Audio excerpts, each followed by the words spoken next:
Morning students, welcome you all to online classes of class 6 science. Today we are going to start our first chapter, that is our food and where does it come from. तो आज हम जो हमारा पहला chapter start करेंगे उसका name है our food और वो खाना जो है हमें कहाँ से प्राप्त होता है इसके बारे में. We take 3 meals in a day, but sometimes these 3 meals are not sufficient for our entire day's activities. We usually feel hunger in between these meals. Therefore, we eat some snacks or other foodstuffs. So, any edible substance which one eats and which provides nourishment to one's body can be termed as food. अब क्या है कि हम खाना वगैरह खाते हैं, हमें भूख लगती है, हम खाना वगैरह खाते हैं. कभी कभी हम खाने के अलावा क्या करते हैं, खाने के 2 टाइम, कुछ लोग 2 टाइम खाना खाते हैं, कुछ लोग 3 टाइम खाना खाते हैं. ठीक है, तो इस खाना खाने के बावजूद भी उनको बीच बीच में कभी कभी कुछ खाने का मन करता है या थोड़ा भूख सी लगती है. ठीक है, तो उसमें वो लोग कुछ नाश्ता वगैरह जो है, कुछ फूड स्टफ माने कुछ खाने की चीजें खाते हैं. ठीक है, तो कोई भी खाने योग्य चीज जिसे हम खाते हैं जिससे कि हमारे शरीर को नरिशमेंट मिलता है उसको हम खाना कहते हैं. ये है फूड की डेफिनेशन. ठीक है, once again I'll repeat the definition of food. Any edible substance which one eats and which provides nourishment to one's body can be termed as food. Okay. अब फूड खाना क्या जरूरी है, फूड का importance क्या है, क्या फूड हम फूड नहीं खाएंगे तो क्या हम नहीं रह सकते? तो yes, food is very important for our body. It provides energy. देखो इसमें फूड एनर्जी तो हमें प्रोवाइड करता ही है, ये तो हमें पता है. It helps us to grow by providing nutritions like carbohydrates, vitamins, proteins and minerals. अब हम जो खाना खाते हैं उससे हमें पोषक तत्व कौन कौन से होते हैं, इसलिए कार्बोहाइड्रेट्स, विटामिन्स, प्रोटीन्स, मिनरल्स, ये सब जो होते हैं ना, ये जो है इनको कहते हैं पोषक तत्व, न्यूट्रिएंट्स. हमें हमारे खाने से हमें ये सब कुछ मिलता है. ठीक है, इनके बारे में डिटेल में हम आगे पढ़ेंगे. It also helps in building new sales and tissues. अब जो हमारे शरीर में, अच्छा हमारे शरीर ग्रो कैसे होता है, इसमें भी हमारा देखो कि हमारे शरीर का जो फंक्शनल यूनिट है, structural and function unit of body is cell. हमारा शरीर पूरा का पूरा सेलों से बना हुआ है और सेल्स मिल के आपस में मिलके उनसे टिश्यूज बनते हैं. ठीक है, और टिश्यूज वगैरह के टिश्यूज से मिलते हैं और उनसे क्या बोलते हैं, ऑर्गन बनते हैं. ऑर्गन से फिर ना पूरा सिस्टम बनता है, जैसे कि डाइजेस्टिव सिस्टम, रेस्पिरेटरी सिस्टम, ये सिस्टम बनता है. और फिर उस सिस्टम, बहुत सारे अलग अलग सिस्टमों से मिलके हमारा जो पूरा है बॉडी बनता है. तो इस प्रकार जैसे कोई छोटा बेबी है तो वो बहुत छोटा है, फिर वो जब बड़ा होता है करता है तो वो कैसे बड़ा होता है, उसकी सेल्स जो होती है ना, वो नई सेल्स उसकी बनती रहती है और उसका ग्रोथ होता है. ठीक है, तो ये हमारा जो फूड है वो हेल्प करता है इन building new sales and tissues. वो नई सेल्स और टिश्यूज बनने में हमारी मदद करता है. It protects our body from various diseases and keeps us healthy. हम जो भोजन वगैरह खाते हैं उससे हमें क्या होता है कि ना न्यूट्रिएंट्स वगैरह मिलते हैं, पौष्टिक तत्व मिलते हैं, एंटीबायोटिक्स मिलती है, हमारे शरीर को ताकत मिलती है. तो हमारा शरीर जो है कुछ बीमारियों के संग में लड़ लेता है, अपने आप ही लड़के, और उनको दूर कर देता है. इस प्रकार हम काफी सारी बीमारियों से हम बच जाते हैं. It helps to repair damage tissues. जो डैमेज टिश्यू वगैरह होते हैं उनका भी ये रिपेयर करता है.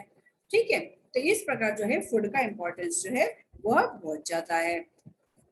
अच्छा, अब आपको पता है कभी कभी एथलीट्स वगैरह जो होते हैं, जो दौड़ में भाग लेते हैं या फिर जो खेलते हैं, या फिर तुमने देखा होगा क्रिकेट का मैदान है उसमें ड्रिंक्स वगैरह आती हैं, या कोई भी खेल का मैदान होता है उसमें खिलाड़ी थोड़ी देर खेलते हैं, फिर उनके लिए कुछ ड्रिंक्स वगैरह आती हैं. ठीक है, तो वो ड्रिंक्स वगैरह क्यों आती है, एनर्जी ड्रिंक्स क्यों आती है? क्योंकि खिलाड़ी वगैरह जब इन्हें खेलते हैं या एथलेटिक्स जो है दौड़ लगाते हैं, मैराथन रेस वगैरह जो होती है, तो उसमें जब लोग भागते हैं, काम करते हैं, तो उनकी एनर्जी जो है वो उसमें यूटिलाइज हो जाती है. ठीक है, उनके अंदर एनर्जी की कमी होने लग जाती है, तो इसलिए उनको थोड़े थोड़े समय में एनर्जी ड्रिंक्स दी जाती है, ग्लूकोज वगैरह हो गया, जूस वगैरह हो गया, जिससे कि उनके शरीर का जो है वो एनर्जी लेवल जो है वो बना रहे. ठीक है, अच्छा, do you know why patients are given glucose drip and not solid food in hospitals? क्या तुमको पता है कि हॉस्पिटल के अंदर जो पेशेंट होते हैं, बीमार लोग होते हैं, उनको सॉलिड फूड ना देने के बजाय उनको है ना क्या करते हैं, ग्लूकोज की ड्रिप लगा देते हैं। जब भी कोई जाता है, बीमार होता है, कुछ होता है, तो हमने देखा है ज्यादातर पेशेंट्स वगैरह को ड्रिप वगैरह लगी हुई होती है। क्यों ड्रिप वगैरह लगी हुई होती है? उनको अगर एनर्जी देनी है तो उनको है ना फ्रूट खिलाओ और खाना खिलाओ, उससे भी तो एनर्जी आती है। पर वो नहीं किया जाता है। क्यों? क्योंकि जो बीमार व्यक्ति जो होता है, उसका डाइजेस्टिव सिस्टम जो होता है वो कमजोर हो जाता है। ठीक है, अब जो खाना हम सॉलिड मुंह में खाएंगे वो हमारे पेट में जाएगा, फिर उसका जो है ना सिंपल फॉर्म में उसको टूटेगा, उसके अंदर जो है ना हमारी एसिड वगैरह है उनसे उनसे मिलेगा, एंजाइम से मिलेगा। तो उनसे मिलने के बाद में उसके अंदर से पौष्टिक तत्व खींचे जाएंगे, फिर वो पौष्टिक तत्व जो है उनको क्या किया जाएगा, उनको है ना उसमें ब्लड में वो मिलेंगे करेंगे। तो ब्लड में मिलने करने में क्या होगा, और तब जाके वो हमारे शरीर में पहुंचेंगे। तो अब इससे क्या है, इसमें तो काफी टाइम लग जाएगा। इसके इसके बजाय क्या होता है, जो है ना ड्रिप वगैरह जो लगाई जाती है ना, तो ग्लूकोज वगैरह वो सीधा का सीधा हमारे ब्लड में जाके मिल जाता है। क्या हमारे शरीर के अंदर एकदम से इंस्टेंट एनर्जी देता है। तो इसलिए बीमार पेशेंट्स वगैरह को क्या करते हैं कि ना ड्रिप लगाई जाती है। ठीक है, अब मैं इसको थोड़ा सा रीड आउट कर देती हूँ। Digestive system of patient does not work properly due to injury or diseases. A solid food requires various steps to break down into glucose, hence takes time for proper functioning of digestive system. On the other hand, DREP directly deposits the glucose into bloodstream. So all the body parts of the patient get instant energy without giving any extra pressure to the already weak digestive system. ठीक है, यही बात है जो मैंने आपको समझाया है कि डाइजेस्टिव सिस्टम जो है वो वीक हो जाता है पेशेंट्स के अंदर, वो धीरे धीरे काम करता है, जबकि जो ग्लूकोज ड्रिप होती है उससे इंस्टेंट एनर्जी मिलती है, इसलिए पेशेंट वगैरह को ग्लूकोज की ड्रिप लगाई जाती है। ठीक है, अब हम आते हैं सोर्स ऑफ फूड, नहीं सॉरी वैरायटी ऑफ फूड। पहले हम पढ़ेंगे पहले हम टॉपिक लेंगे वैरायटी ऑफ फूड। तो India is a vast country with great diversity. People living in different parts of country eat different types of food according to their habit, style, taste and availability. This variation is because of different types of soil and climates found in India. अब हमारा जो भारत देश है ये बहुत बड़ा country है। ठीक है, तो इसके अंदर क्या है, अलग अलग जगह का क्लाइमेट मतलब मौसम सब अलग अलग है। राजस्थान का गर्म मौसम है, नॉर्थ में जो थोड़ा ठंडा मौसम है, साउथ में जो है वो अलग तरह का मौसम है। तो इस प्रकार सब जगह का मौसम अलग अलग है, क्लाइमेट अलग अलग है। प्लस मिट्टी मिट्टी कहीं पे काली मिट्टी ज्यादा पाई जाती है, कहीं पे लाल मिट्टी पाई जाती है, अलग अलग प्रकार की मिट्टियां वगैरह पाई जाती है। तो वहां के लोग बाग जो हैं उनका खाने पीने का स्टाइल सबका अलग अलग होता है, यानी अलग अलग प्रदेश के लोगों का अलग अलग होता है। ठीक है, उनके टेस्ट के अनुसार और उनको जो चीजें जहाँ ज्यादा उपलब्ध होती हैं तो वो लोग वो चीज खाने पीने के यूज में लेते हैं। ठीक है, this variation is because of different types of soil and climates found in India. ये अलग विभिन्नता, वेरिएशन का मतलब विभिन्नता। ये विभिन्नता क्यों है? क्योंकि है ना वहाँ पे अलग अलग प्रकार की मिट्टी और अलग अलग प्रकार की क्लाइमेट मौसम जो है वो होता है। For example, the areas which are closer to the sea have enough rainfall for the production of rice. Hence, rice is the staple food in this area. Therefore, food items of people of this area are mainly sea animals, fish and rice. अब क्या है कि ना कुछ लोग जो हैं वो कोस्टल एरियाज पे रहते हैं, माने समुद्र के किनारे रहते हैं। ठीक है, समुद्र के नदियों के किनारे पर रहते हैं। तो अब है ना उससे क्या होता है कि उनको है ना समुद्र में कैसा समुद्र के पास रहने वाले लोगों को कैसा भोजन ज्यादा मिलता होगा, तो उनको वहां पे समुद्र में से फिश वगैरह मिलती है। ठीक है, फिश वगैरह मिलती है। और राइस, राइस मतलब होता है चावल। तो चावल जो क्या है उसको उगाने के लिए ज्यादा है ना पानी की जरूरत होती है, तो वहां पे पानी अच्छा मिल जाता है, फिश वगैरह अच्छी मिल जाती है। और जो जानवर वगैरह जो भी है ना एनिमल्स वगैरह जो समुद्र में नदियों में पाए जाते हैं, अलग अलग प्रकार की फिशेस वगैरह हैं, तो उनके वहाँ का जो मेन खाना वो फिश और राइस और वहाँ सी एनिमल्स होते हैं। ठीक है, समुद्र में नदी में पाए जाने वाले जो जानवर होते हैं उनको वो अपना मुख्य भोजन के रूप में खाते हैं। अब इसी प्रकार देखो गुजरात में रहने वाले लोग हैं तो उनका अलग प्रकार का गुजराती खाना होता है। उसमें वो लोग खमन, ढोकला, इस तरह की चीजें पसंद करते हैं खाना। ठीक है। पंजाबी खाने में पंजाब के लोग जो है ज्यादा वो मक्के की रोटी, सरसों का साग वगैरह पसंद करते हैं। साउथ इंडिया में उनका अपना अलग प्रकार का खाना पाया जाता है। अब साउथ इंडिया वगैरह में कोस्टल एरिया टाइप है, वहाँ पे नारियल वगैरह भी बहुत ज्यादा उगता है। तो नारियल वगैरह का वो फूड के रूप में अलग अलग तरीके से काम में लेते हैं। ठीक है। अब हमारा जो है राजस्थान है, तो हमारे यहाँ पे राजस्थानी फूड जो है वो ज्यादा चलता है। अब राजस्थानी फूड में हमारा क्या आता है, दाल बाटी चूरमा आता है, स्पेशल आता है, ठीक है ना, आलू की सब्जी और टिक्कड़ वगैरह ये सब आता है। तो इस प्रकार से ये जो है विभिन्नताएं जो है वेराइटी ऑफ फूड की पाई जाती है। ठीक है। अब हम देखेंगे अब सोर्स ऑफ फूड। अब हमारा नेक्स्ट टॉपिक जो है वो है सोर्स ऑफ फूड। अच्छा, सोर्स ऑफ फूड मतलब हमको खाना जो है वो कहाँ कहाँ से प्राप्त होता है। ठीक है। हम लोग जो खाना वगैरह खाते हैं वो हमें कहाँ से प्राप्त होता है। तो खाना जो हमें प्राप्त होता है वो फ्रॉम प्लांट्स एंड एनिमल्स। इससे प्लांट से भी हम लोग क्या, प्लांट से भी जो जैसे फ्रूट, सब्जियां वगैरह जो होते हैं, सीरियल्स वगैरह होते हैं, ये हमें प्लांट से मिलते हैं, और एनिमल से भी हमें भोजन मिलता है। तो अब हमारा जो पहला टॉपिक हम लेते हैं वो है फूड फ्रॉम प्लांट्स। प्लांट से हमें खाने के लिए क्या क्या मिलता है। अच्छा, इसमें सबसे पहला नाम जो आता है वो है सीरियल्स का। क्या आता है? सीरियल्स। सीरियल्स मतलब होता है अनाज। ओके। तो cereals are the seeds of certain plants. The main cereals are wheat, rice, maize and barley. They are rich source of carbohydrates. क्या है सीरियल्स? क्या क्या है? एक प्रकार के सीड है, एक प्रकार के बीज होते हैं। सीरियल्स मतलब अनाज, गेहूं वगैरह जो होते हैं ना, गेहूं, चावल, मक्का, बाजरा, ये सब जो है अनाज है। ठीक है। तो ये क्या है? प्लांट्स के बीज है। ठीक है। तो इनका एग्जांपल मैंने बता दिया आपको ये लर्न करना है कि सीरियल्स क्या है, और ये इनके एग्जांपल्स याद करने। और दे आर, इनके अंदर क्या पाया जाता है ज्यादा? सीरियल्स हम क्यों खाते हैं? They are rich source of carbohydrates. इनके अंदर जो है कार्बोहाइड्रेट्स अधिक मात्रा में पाया जाता है, और ये कार्बोहाइड्रेट हमारे शरीर के लिए बहुत उपयोगी है। ठीक है। तो ये सीरियल्स का हमारा फिनिश हो गया। अब नेक्स्ट है हमारा pulses or legumes. Pulses are also seeds of certain plants. Common pulses are gram, bean, lentil, etc. They are rich source of protein. अब pulses क्या है? pulses हैं मतलब होता है दालें। ठीक है। तो दालें जो हैं ये भी एक प्रकार से कुछ प्लांट्स की सीड्स होती हैं। ठीक है। और लेग्यूमिनस प्लांट का मतलब होता है फलीदार पौधे, फलियां निकलती है ना वो। तो कॉमन पल्सेस, कुछ कॉमन पल्सेस जो है उनका नाम हमें याद रखना है, दालों का नाम याद रखना है। आप कोई भी ये याद रख सकते हैं। ठीक है। जैसे ग्राम, बीन, लेंटिल, ये सब कुछ, मूंग वगैरह हो गया, ये सब कुछ पल्सेस हैं।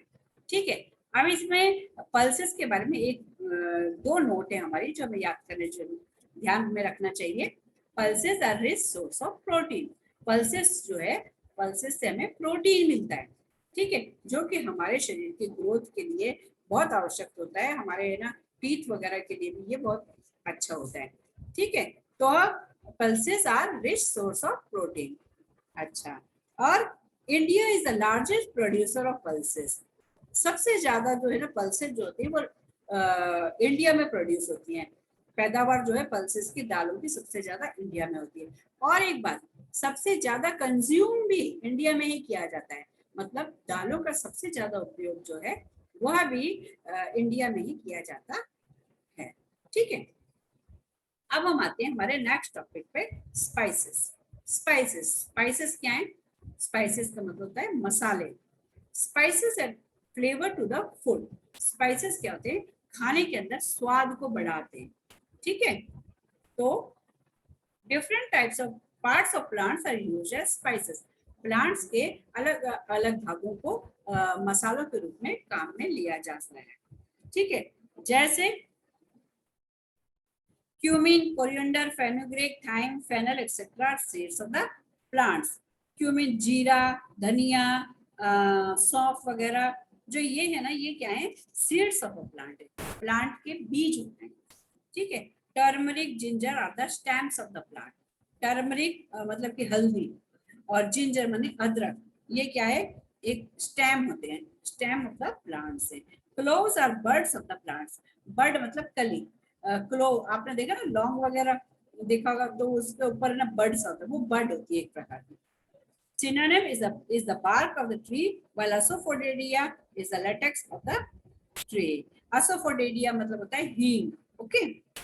Red chilli is a fruit of the plant. Red chilli आपने कभी ये ना मिर्ची का पौधा देखा होगा, उस एक पौधे में ना मिर्चियां लटक रही होती हैं, ठीक है। वो पेड़ में तो ग्रीन ग्रीन सी होती हैं, फिर बाद में वो धीरे धीरे सूख के ना वो रेड होने लग जाती हैं, ठीक है। उनको भी हम मसालों के रूप में काम में लेते हैं। अच्छा, अब क्या होता है कि कुछ मसाले जो हैं वो छोटी मोटी बीमारियों के इलाज के लिए भी काम में लिया जाता है। जैसे कि कभी कभी तुमको जुकाम खांसी वगैरह होती है ना, तो तुम्हारी मम्मी वगैरह क्या करते होंगे कि वो है ना शहद में शहद और अदरक का रस, अदरक को कूट के अदरक का रस वगैरह जो है उसमें डाल के मिला के आपको है ना थोड़ा सा चटा देते हैं, तो उससे क्या होता है कि आपका गला वगैरह जो खांसी वगैरह जो होती है उसमें आपको काफी हद तक कुछ आराम मिलता है। अब हम नेक्स्ट आते हैं वेजिटेबल्स के ऊपर। इस पे आए हम वेजिटेबल्स के ऊपर। Vegetables, different parts of plants are used as vegetable. Vegetable के अंदर भी यही है कि कई जो प्लांट्स होते हैं उनके हम फूल खाते हैं, कईयों के जो है हम उनके तने खाते हैं, कईयों की जड़ भी हम खाते हैं। तो इस प्रकार हम अलग अलग चीजों का उपयोग प्लांट्स के अलग अलग भागों को खाने के लिए यूज में करते हैं, ठीक है। अब जैसे रूट, जड़, किस प्लांट के हम जड़ खाते हैं, turnip, carrot, beetroot, sweet potato, radish, ये सब फ्रूट्स वगैरह का तो, वेजिटेबल्स वगैरह का तो आपको नाम मालूम ही है, ठीक है ना। तो इनकी तो हम रूट्स खाते हैं। स्टेम किसकी खाते हैं, पोटैटो, अनियन, गार्लिक, जिंजर, ये सब स्टेम है। अपन को कभी कभी हैरानी होती है कि अच्छा ये स्टेम होता है। आलू हो गया, प्याज हो गया, अदरक हो गया, ये सब जो है ये सब है ना एक प्रकार के स्टेम है, ठीक है। अब पत्तियां, कई पेड़ों की हम पत्तियां वगैरह भी खाते हैं। पत्तियों में क्या, spinach, lettuce, coriander, mint, basil, cabbage etcetera. तो इनकी क्या करना है, आपने दो तीन के नाम जो है वो याद रखना है। स्पिनैक का मतलब होता है पालक हो गया, कोरिएंडर हो गया, धनिया हो गया, पुदीना हो गया, मेथी हो गई, धनिया हो गया, ठीक है। तो ये सब जो है ये लीव्स है। अब फ्लावर भी हम किस पौधों के खाते हैं, एक तो हमें नॉर्मल पता ही, कॉलीफ्लावर हो गया, और ब्रोकली। ब्रोकली भी एक प्रकार का गोभी जैसा होता है, वो ग्रीन ग्रीन ज्यादा होता है, ठीक है। अच्छा, अब बीन्स, कईयों की हम बीन्स खाते हैं, फलियां खाते हैं, soybean, French bean, lima bean etcetera. और फ्रूट्स, फ्रूट्स में वेजिटेबल है ओकरा, ब्रिंजल, पी, टोमेटो, ये है ना फ्रूट है, पता है पेड़ों पे पौधों में फ्रूट लगते हैं। टमाटर एक फल है, टमाटर कभी लगा हुआ तुमने देखा है पेड़ पौधे में, वो पहले ग्रीन सा होता है, फिर धीरे धीरे वो जैसे जैसे मैच्योर होता है तो वो रेड कलर का हो जाता है। मटर हो गया और ब्रिंजल हो गया, ठीक है। तो यह जो है हमारा जो इसमें वेजिटेबल का क्वेश्चन जो है ये भी खत्म हुआ। अब हमें नेक्स्ट हमारा आता है sugar cane. Sugar cane and beetroot are sugar producing plants. तो ये शुगर केन और बीटरूट जो है ये दोनों जो है इनसे ना शुगर बनाई जाती है। शुगर मतलब कि चीनी बोलते हैं उसको, शक्कर भी बोलते हैं उसको, ठीक है। तो शुगर केन जो है वो स्टेम ऑफ प्लांट है, स्टेम है, ठीक है। और बीटरूट क्या है, वो जड़ है, ठीक है। अच्छा, इसके बाद हमारा नेक्स्ट टॉपिक जो आता है वो है वेजिटेबल ऑयल वगैरह। वेजिटेबल ऑयल माने खाना खाने का तेल वगैरह जो होता है। तो पहले हम ये देखेंगे कि तेल कहाँ से निकलता है। तो कुछ प्लांट्स हैं जो ऑयल प्रोड्यूसिंग होते हैं, जिनसे कि हमें ऑयल प्राप्त होता है। जैसे ग्राउंडनट ऑयल हो गया, मतलब मूंगफली का तेल, मस्टर्ड ऑयल हो गया, सरसों का तेल, सोयाबीन का तेल, या सोयाबीन, कोकोनट का पेड़, कोकोनट का नारियल होता है ना, उससे भी तेल मिलता है, कोकोनट प्लांट से, ठीक है। और सनफ्लावर ऑयल, ठीक है। तो ये सब जो है ऑयल प्रोड्यूसिंग प्लांट्स हैं, ठीक है। अच्छा, except coconut and groundnut, all are seeds of the plant. ठीक है, except coconut and groundnut, all are seeds of the plants. तो इसमें है ना, ये थोड़ा सा है ना मिस हो गया, इसमें नहीं लिखा है ये सीड्स ऑफ कोकोनट और ग्राउंडनट को छोड़ के बाकी के सब जो है ये सीड्स हैं, ठीक है। इसमें ये थोड़ा सा रॉन्ग लिखा हुआ है, सीड्स ऑफ द प्लांट्स नहीं है कोकोनट एंड ग्राउंडनट, इसके अलावा सब हैं। अच्छा, अब हम आगे आते हैं, फ्रूट्स पे हम आते हैं, ठीक है। Fruits are rich in minerals and vitamin. Fruits में जो है मिनरल्स और विटामिन जो है वो अधिक मात्रा में जो है वो पाया जाता है। Okay, they are also high water content, they also have high water content and weight. Some common fruits are mango, guava, pear, apple, etc. ठीक है, तो फ्रूट्स के अंदर भी क्या है कि मिनरल्स और विटामिन जो हैं वो अधिक मात्रा में पाए जाते हैं, तो हमारे शरीर के लिए वो बहुत पौष्टिक हैं। और कुछ फ्रूट्स के जो नाम है वो है मैंगो, गुआवा, आपको फ्रूट्स के नाम तो पता ही है। अब हम आगे आते हैं नट्स पे, ठीक है। नट्स कौन कौन से हैं, जैसे ग्राउंड नट हो गया, चेस्टनट हो गया, कैश्यू नट हो गया, आलमंड हो गया, काजू, बादाम, ग्राउंड नट, मूंगफली, ये सब जो है ये नट्स के अंदर आते हैं। Nuts are good source of oil and nutrients. Nuts भी एक अच्छा सोर्स है, इनसे भी हमें तेल मिलता है, आलमंड ऑयल वगैरह मिलता है, ग्राउंड नट ऑयल मिलता है, और न्यूट्रिशन में इनमें बहुत ही पोषक तत्व बहुत अधिक मात्रा में मिलते हैं और इनसे तेल बनाने के भी काम में ये आता है, ठीक है। और नेक्स्ट टॉपिक इज बेवरेजेस।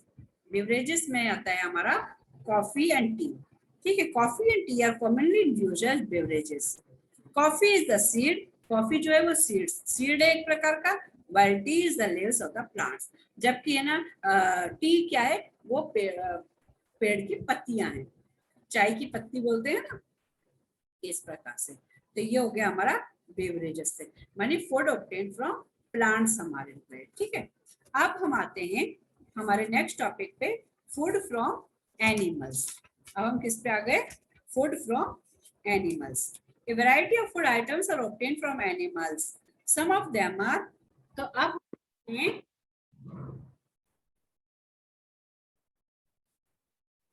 हम आते हैं फूड फ्रॉम एनिमल्स पे। A variety of food items are obtained from animals. Some of them are, हमें बहुत सारे जो है खाने की चीजें जो हैं वो एनिमल से भी प्राप्त होती हैं। तो इसमें हमारा कुछ के बारे में हम पढ़ेंगे। तो इसमें फर्स्ट नंबर पे आता है milk. Milk is considered as a complete food. It is rich in protein and calcium. Milk is obtained from milk-eating animals such as buffaloes, cows, and goats. In some parts of India, milk obtained from camel and sheep is also used. तो milk के बारे में है, सबसे पहला जो हमने नाम लिया वो मिल्क का नाम लिया है। मिल्क जो है वो एक प्रकार का कंप्लीट फूड कहा जाता है। इसके अंदर प्रोटीन और कैल्शियम जो है वो बहुत अधिक मात्रा में पाई जाती है। और मिल्क कहाँ से मिलता है हमें, गाय, भैंस, बकरी, इनसे मिलता है। इसके अलावा इंडिया के कुछ भागों में कैमल और शीप का मिल्क भी जो है वो यूज में लिया जाता है। अच्छा, अब हम आते हैं एग्स एंड मीट पे। The main source of egg are hens, while eggs of duck and turkey are also used. To obtain eggs on large scale, these birds are kept and nourished in large farms. These farms are called poultry farms, while these birds are called poultry birds. Generally, eggs and meat are obtained from poultry birds. Chicken are the most abundantly used as source of meat. Apart from poultry birds, meat is also obtained from the animals like goat, pig, sheep, etc. तो eggs and meet, तो हमें अंडे किससे मिलता है, सबसे ज्यादा egg जो हमें मिलते हैं वो मुर्गी से मिलते हैं। इसके अलावा डक और टर्की के एग भी हम खाने के काम में लेते हैं। इनको क्या करते हैं, इनका अच्छी तरह से ना, माने इनका प्रोडक्शन बढ़ाने के लिए इनको जो है एक अच्छी तरह का उनको खाना भोजन वगैरह दिया जाता है। उनको शेल्टर जगह प्रोवाइड की जाती है और जहाँ पे उनको रियर किया जाता है, एक प्रकार से उनके प्रोडक्शन को बढ़ाया जाता है। तो उस जगह पे जहाँ इनको रखते हैं उसको कहते हैं पोल्ट्री फार्म्स। और इन बर्ड्स को जो कहते हैं, जिन्हें पोल्ट्री फार्म्स में रखा जाता है, इनको कहते हैं पोल्ट्री बर्ड्स, ठीक है। अब चिकन का उपयोग भी जो है बहुत ज्यादा मीट के खाने के काम में लिया जाता है। इसके अलावा जैसे वो क्या कहते हैं, पिग, सुअर और बकरा मीट वगैरह जो होता है ना, उसका गोट वगैरह और शीप वगैरह का जो मीट भी है वो खाने के काम में लिया जाता है। Next topic is fish. अब हम आते हैं फिश के ऊपर। ठीक है, तो फिश भी जो है ये भी है ना, कोस्टल एरियाज के अंदर फिश का भी बहुत ज्यादा उपयोग किया जाता है खाने के लिए। ठीक है, तो कोस्टल एरियाज का जो है ना, क्या होता है कि मेन है ना, वहाँ पे हमें मिलता है, पानी वगैरह ज्यादा है तो वहाँ पे फिश और राइस वगैरह ज्यादा होती है, तो वहां पर हम, वहां का जो मेन स्टेपल फूड जो है वो है fish. Okay,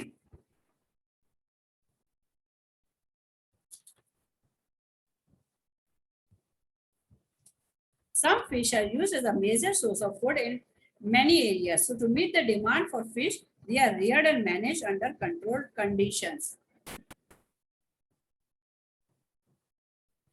This this procedure is called pisciculture. By pisciculture, fish are obtained on large scale as the source of food. तो अब क्या है, जिन कई एरियाज में क्या होता है कि फिश जो है, कोस्टल एरियाज वगैरह होते हैं, वहां पे फिश का जो बहुत ज्यादा उपयोग किया जाता है खाने के काम में, तो इनका फिशों को भी है ना उत्पादन बढ़ाने के लिए उनका भी ना अच्छी तरह से उनको ना उनका पालन किया जाता है, मछली पालन किया जाता है। ठीक है, और उनके लिए जो है अच्छा मौसम वगैरह बनाया जाता है, उनको जो वो खाते हैं उनको उस तरह का खाना वगैरह जो दिया जाता है, जिससे कि ना फिशेस वगैरह जो है उनका उत्पादन ज्यादा हो। ठीक है, और इस फिशों का जो उत्पादन होता है ना, इस तरीके से जो फिशों का उत्पादन करते हैं उसको कहते हैं पिस्सीकल्चर। ये याद रखना, फिशेस का जो उत्पादन होता है ज्यादा करने के लिए जो उनका रियरिंग की जाती है उसको कहते हैं हम पिस्सीकल्चर। बाय पिस्सीकल्चर, पिस्सीकल्चर से हमको फिशेस जो है वो लार्ज अमाउंट पर मिल जाती है सोर्स ऑफ फूड के रूप में। ठीक है, अब हम नेक्स्ट आते हैं, वो है हनी के ऊपर। हनी मतलब आपको सबको मालूम है, हनी का मतलब होता है शहद। Honey is a highly nutritious food which is rich in water, sugar, mineral and enzymes. Honey क्या है, शहद जो है इसमें बहुत अधिक मात्रा में पानी, शर्करा और मिनरल एंजाइम्स वगैरह जो ये पाए जाते हैं, यानी कि ये बहुत ज्यादा पौष्टिक होता है। It is an antiseptic and easily digestible. ये एक एंटीसेप्टिक भी है और ये आसानी से पच भी जाता है हमारे शरीर में। It is obtained from honeybees. The rearing of honeybees on large scale is called apiculture. ठीक है, और शहद कौन बनाता है, शहद मधुमक्खियां बनाती हैं, और इनको भी जो पालन किया जाता है, मधुमक्खियों का भी पालन किया जाता है, उनको भी पालते हैं, फेवरेबल कंडीशन उपलब्ध करवाते हैं जिससे कि हमें ज्यादा से ज्यादा हनी जो है वो प्राप्त हो सके। ठीक है, और इस द रियरिंग ऑफ हनी बीज on large scale is called apiculture. तो इसको क्या करते हैं, कहते हैं हम एपीकल्चर कहते हैं। ओके,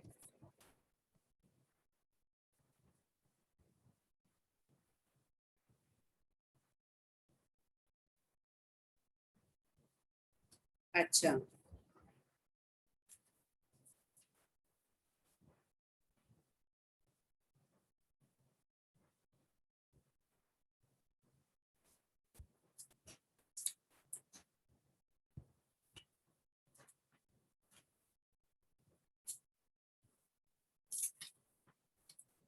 तो आज का ये टॉपिक हम आज यहीं पे स्टॉप करते हैं। ठीक है, नेक्स्ट इस चैप्टर का जो नेक्स्ट पार्ट है वो हम आपको हमारे पार्ट 2 में समझाऊंगी मैं। Okay, I I hope you would have understood this chapter up till now. Let's have a quick revise of the chapter what we have learned today. So today we have learned about our food, importance of food, why is food important to us, variety of food, different varieties of food which are eaten in different parts of our country, source of food, from where we obtain food, uh, the source of, there are two sources of food. They are from plants and from animals food. We learned about the source of food from plants, about cereals, pulses, spices, vegetables, sugar, vegetable oils, fruits, nuts, beverages, and about food from animals. In this, we have studied about milk, egg and meat, honey, Okay. So we will end our part 1 of chapter 1 here. Have a good day. Take care.